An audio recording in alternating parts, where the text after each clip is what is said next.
आज की वीडियो पिछली वीडियो की कंटिन्यूशन में है, जिसमें हमने बात की थी नॉर्मल ओवेरियन सिस्ट या पानी की थैलियाँ। आज हम बात करते हैं जो कि नॉर्मल नहीं होती, लेकिन किसी न किसी बीमारी की वजह से ये पानी की थैलियाँ अंडे दाने में बन जाती हैं। इनकी क्या खुसूसियत है? इनकी दो खुसूसियत हैं कि ये जब माहवारी बंद हो जाती है, मेनोपॉज के बाद भी औरतों को हो जाती है, और दूसरी ये अपने आप डिजॉल्व नहीं होती, खत्म नहीं होती है। इनको हमें कोई ना कोई ट्रीटमेंट देना होता है। इसमें मतलब क्यों ये बनती हैं?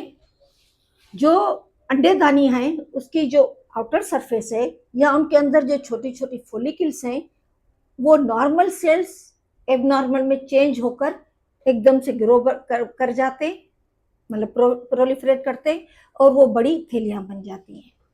अब हम इसको पैथोलॉजिकल क्यों कहते हैं? क्योंकि ये किसी न किसी बीमारी की वजह से बनती हैं। अब कौन सी बीमारी है जिसमें ये कॉमन है? सबसे पहली जो है कॉमन, हम कहते हैं डर्मोइड सिस्ट या टेरेटोमा। ये अल्ट्रासाउंड में हमें पता चलता है कि इसमें एक कुदरती तौर पर अल्लाह ताला ने कोई सॉलिड स्ट्रक्चर जैसे दांत, हेयर, नाखून, ये वाली चीज़ें नज़र आती हैं। ये बहुत कॉमन होती हैं।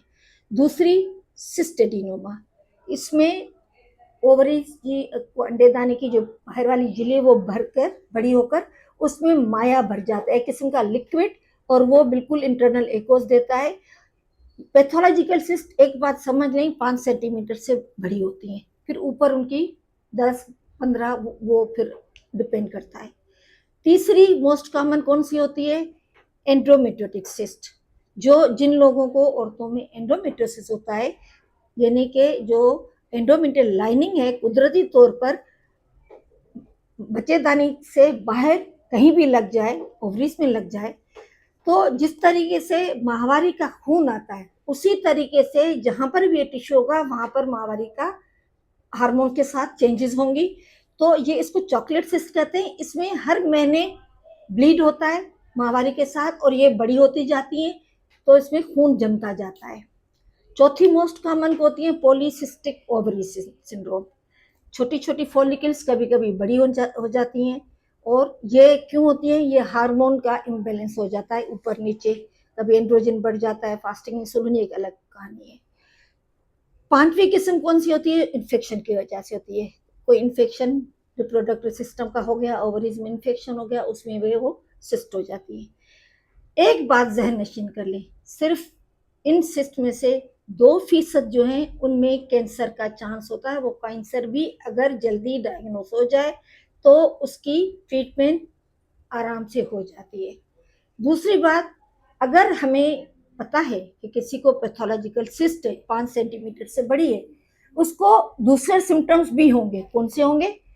5 सेंटीमीटर कितना होता है? जितनी एक छोटी तरबूज या ग्रेप फ्रूट। अब वो प्रेशर करेगी, पेशाब में तकलीफ होगी, खाने में तकलीफ होगी, जिनसी मेलाप में तकलीफ होती है अगर वो नीचे की तरफ आ जाती है। दूसरा, माहवारी जो है वो इरेगुलर हो जाती है, और एक मुस्तकिल किस्म का दर्द औरत कहती है कि मुझे महसूस हो रहा है। मतलब अगर ये कंप्लेंट्स हो रही है, फिर डॉक्टर डिसाइड करती है कि हमें कब ऑपरेट करना है।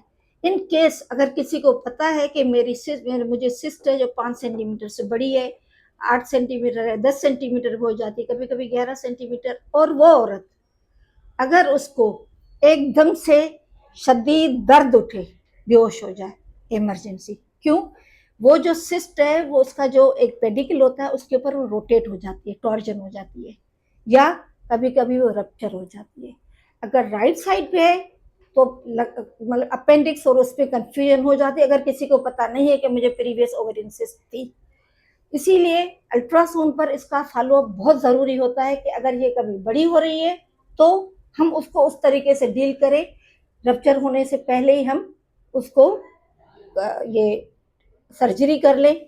दूसरी सिस्ट उन लोग औरतों में भी ज़्यादा होती है जो कि ओव्यूलेशन इंडक्शन, यानी कि जिनको बांझपन होता है, वो मुस्तकिल अपने अंडे बनाने वाली गोलियां खाती हैं, तो उनमें कभी कभी ये सिस्ट मल्टीपल बन के बड़ी हो जाती हैं, तो वो भी एक काज है कि इनफर्टिलिटी का ट्रीटमेंट होता है, उसमें भी ये हो जाती हैं। ट्रीटमेंट डिपेंड करता है सबसे पहले हिस्ट्री, उसके बाद जो एंडोमेट्रोसिस है या जो सर्जरी है, वो फिर अगर इन्फेक्शन है, उस हिसाब से आपकी डॉक्टर आपको ज़्यादा ट्रीटमेंट हिसाब से बताएगी।